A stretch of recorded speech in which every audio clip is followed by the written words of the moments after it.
If you're enjoying the Health Geeks Book Club podcast, we'd appreciate if you hit the subscribe button, leave a like, rating, or review, whichever your preferred podcatcher platform allows. This episode is sponsored by Well Balanced Nutrition and 360 Health.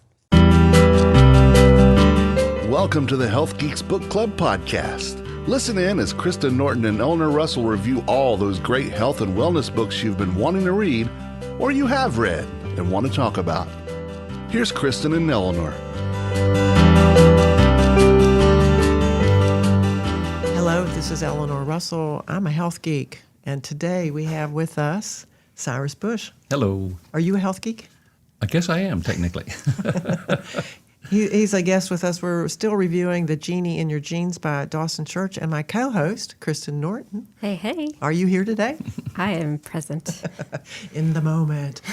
Because we have learned that 7 minutes of spiritual practice a day is a good thing so far, right?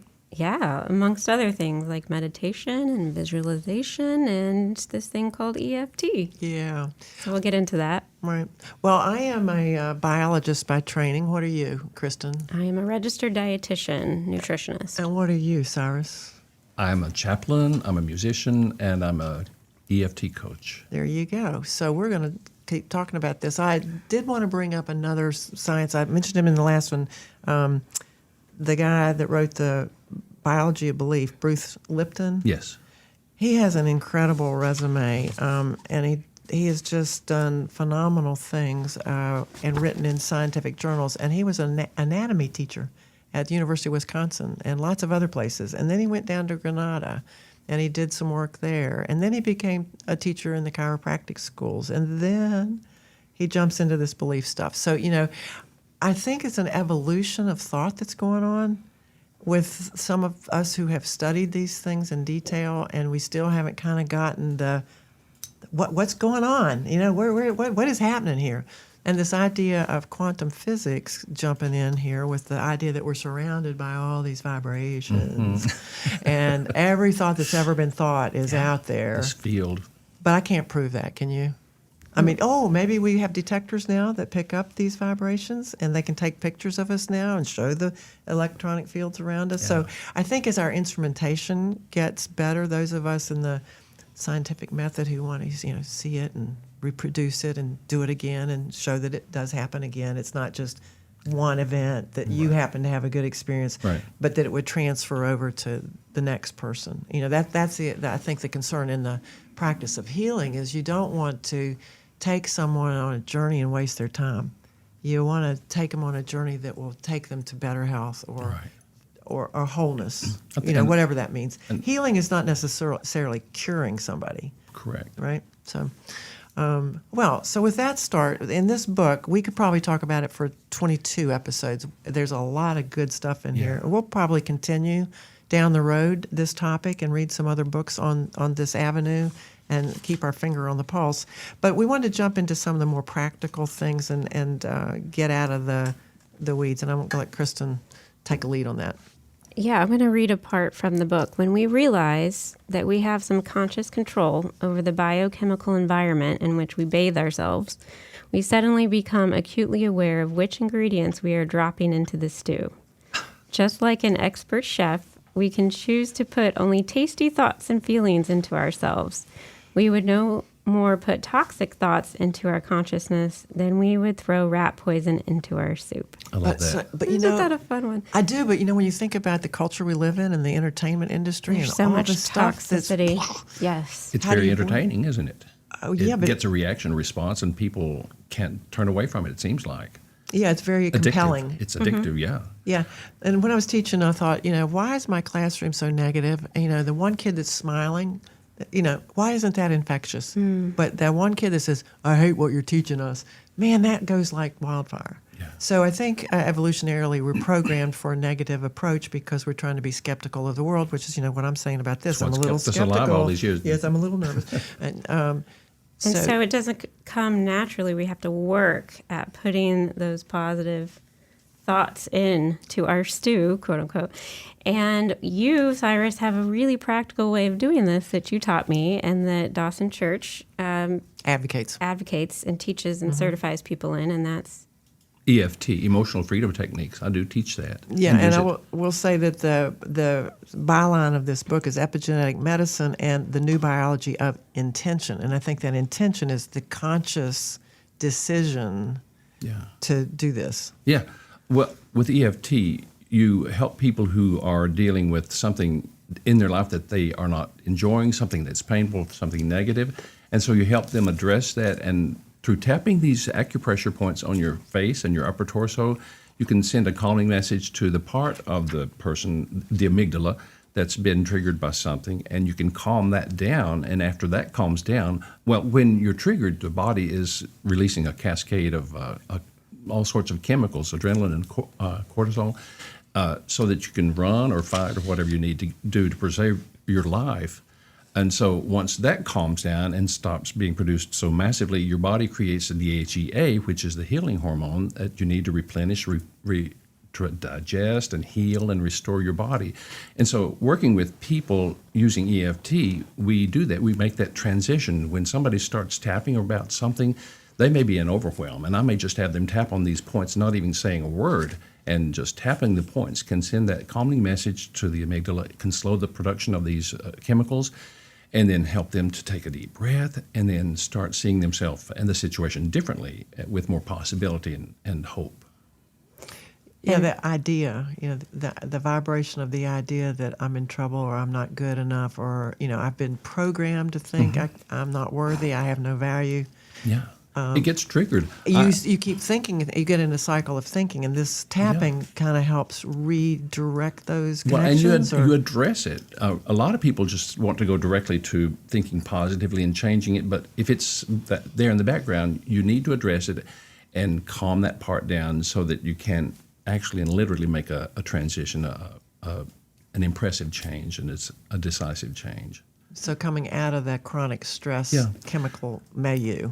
I came across a formula, E plus I equals R, event plus interpretation equals response or reaction. And so we're all dealing with that constantly. When something happens, it causes you to interpret it's bad or good, it's going to be damaging, I need to stay away from it, or it's good, I need to go to it. And so keeping that in mind, I help folks deal with these things that could be damaging emotionally, psychologically, so that they can put it in proper perspective and then realize they've got resources, that you've got help at the tip of your fingers with EFT. Mm-hmm. In this book, The Genie in Your Genes, and The Science of Tapping that we discussed in another couple episodes, they talk a lot about the research for post-traumatic stress disorder. Correct. And you mentioned the fight or flight and the cortisol. So that trauma is just relived and triggered all day long in normal situations. It gets stuck in your energy field, in your body, I think. And they've found great success in helping people find their calm and peace in PTSD with and it lasts. tapping. And it lasts. There's a wonderful success rate for using EFT with people who have PTSD, childhood traumas, all sorts of other things. Yeah, I think some of that evidence that we read in one of the other books, The Science of Tapping, compared it to pharmacological interventions and behavioral psychology. Cognitive behavioral therapy. You're right, which was stunning to me. Yeah. I mean, it's like, why are we not doing this all the time? Because the side effects of some of the pharmacologicals create more problems, that you then have to deal with on top of the one that you were addressing in the first place. Mm-hmm. And I think our author, Dawson Church, has really been an advocate and instrumental in getting this to be an evidence-based practice that you can get CEUs for, and nurses and doctors can get trained in. And it's a matter of time. EMDR had to go through this. Tell us what EMDR is. Eye movement desensitization reprogramming. Did I get it? Yeah. I always have to look it up. Me too. That's why I said but that was we not throw nice those, of you. Well, I was hoping one of us Put could you on figure the it out. spot there. It looks really weird. EMDR looks weird. But You mean when you do it? Right, yeah. EFT uses tapping other doesn't. things. Tapping doesn't. They're both a little awkward, They are aren't strange. they? Yeah. But there are ways that you can do tapping that's not quite as obvious. There are places on your hand that you can do inconspicuously, which I love teaching people about, because you can be in the boardroom or somewhere and find yourself stressed and do these tapping points, and lo and behold, you calm down and you can move forward with. What do you think about the self-monitoring on that? The idea that I'm aware I'm under stress. I think that is a big step. It is. Is understanding, I'm behaving this way because I'm in stress rather than just reacting to everything. I think it's a process of becoming sensitized to it and realizing that I can notice it and I can do something about it. Mm-hmm. But if you're in a habit of responding and reacting a certain way, habits are hard to break. But if it can be an intentional about changing that habit for your peace of mind, for your health, and for the well-being of those around you also, just I think making it a choice. Yeah. So, do you advocate for, or how do you see us moving this forward? The ideas in this book. I wish. Well, there are some people who are taking great strides. The tapping solution, Jessica Ortner, Nick, and Alex Ortner have a tapping app that you can get on your phone. And so it's raising the awareness level of people all over the world. You can get this, and when you find yourself in overwhelm, you can actually go to your phone. Wish I had come up with the idea. But it's wonderful that they're taking those steps. People are training. More and more practitioners are becoming certified in using this. More and more psychiatrists are becoming certified using EFT in their practices. And so I think it's a dissemination type thing. It's going to trickle down. And more people, little by little, are learning that we can use this technique very effectively, very low cost, and without chemicals, prescriptions.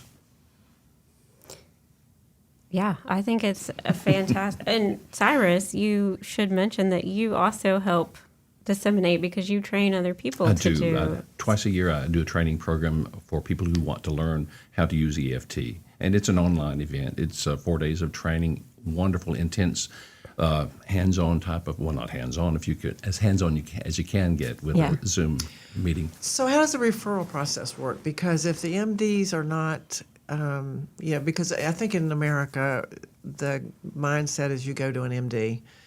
There are some growing interest in maybe not doing that first and going an alternative or complementary or integrative, whatever you want to call it, route. But it's not mainstream, I would say. No, it's not. So what is the referral to, how do people find these things? How do we, the team of people, I work with education, you work with nutrition, there are massage therapists, there are acupuncturists, there are energy medicine practitioners, but is there any coordination between, because I think any one of those people might find, what I'm doing is not all this patient needs. How do you find each other? That's an excellent question. In a community. I go to referral group meetings, and I try to raise my visibility, but I'm not quite sure I have the answer to that question. But it's something that needs to evolve and develop a way to find other people. Mm-hmm. I want to say that you mentioned the tapping solution, and Jessica Ortner was just on the Today Show. Yes, she was. And Hoda shared that she did it with her children. Yeah. And she uses tapping herself. So I thought that alone was really cool to spread the word. Very validating for that practice, EFT. Yeah. And you mentioned that, children. This is wonderful for teachers, students in the classroom. It's a wonderful technique for students to learn, for teachers who are so stressed with classroom situations so that they don't have to carry all the stress home after a day of work. Yeah, and for I think business people. The more the merrier. The more Absolutely. people that can learn this and help other people with it in any field, the better off we'll be as human beings to have this. Just kind of like meditation, right? Yeah. Meditation is something that many people are picking up. I think EFT can just be another tool in the toolbox that we can all learn to use. That idea of meditation and mindfulness movement that's very popular right now. Last night I did a review of Dr. Shackley's Reflections on a Philosophy that was written in 1973, but he'd done some earlier works on thoughtsmanship as applied to well-being and some other topics as well. But back then he was thinking about the thoughts you create in your head, and that there are thoughts out there. the ones that you become aware of and promote really influence the way your life unfolds. And this idea of letting the life force move through you and express itself in a positive, kind way. And I think that's kind of some of the stuff that he's talking in his website, Dawson Church, author of this book, about the movement of good feeling, well-being of individuals could influence a happier world. It's Starting with nurturing of children. Oh, my husband and I used to argue that all the time. He'd say, "No, it's not nurture, it's nature. You look at those puppies. It's both. They all have the same parents. They're in the same environment, and that puppy's really different from that other puppy." No, I think from no, this it's book, nurture. though, I think from this book, he really was trying to drive home that nurturing our children is one of the best things that we can do for our society. And then the second is stress management through these tools and modalities. And I'd like to read this that he says about stress. Over 1,400 chemical reactions and over 30 hormones and neurotransmitters shift in response to stressful stimuli. So by de-stressing ourselves using attitude, belief, nurturing, self-talk, and spirituality, we are taking a role in determining which instruments in our genome predominate. gosh, I'm happy with that. That's a great way to land on the end of this episode. very good. Cool. All right. I'm Eleanor Russell, 360 Health, and I love promoting wellness. So check out my website, 360health4u.com. I'm Kristen Norton, one of the 3 registered dietitians at Well Balanced Nutrition. We talk about healthy habits and good dietary practices. Give us a call or visit us at www.wellbalancednutrition.com. And Cyrus?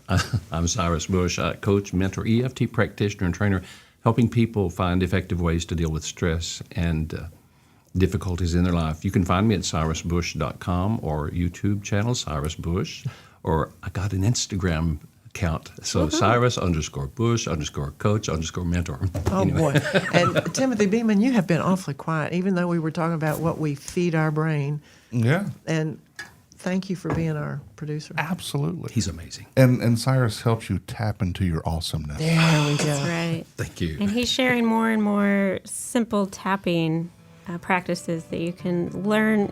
Check him out, see what it's like. Yeah. Learn a little bit. Yeah, Yeah. on YouTube. Yeah. You can see demonstrations of it. And I'm doing Facebook, business Facebook page, Cyrus Bush, coach/mentor. Well, we're the Health Geeks, and we're hoping that you all will continue to read along with us and tune in and share with your friends and help us build an audience of good health. Don't forget to leave us a rating. And a review and a like and hit the alert bell. Thanks, y'all. Bye. Bye, y'all.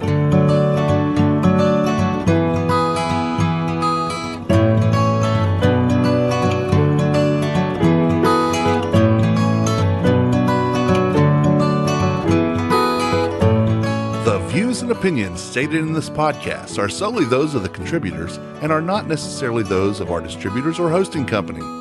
This podcast is copyrighted, and no part can be reproduced without the expressed written consent of Kristen and Eleanor.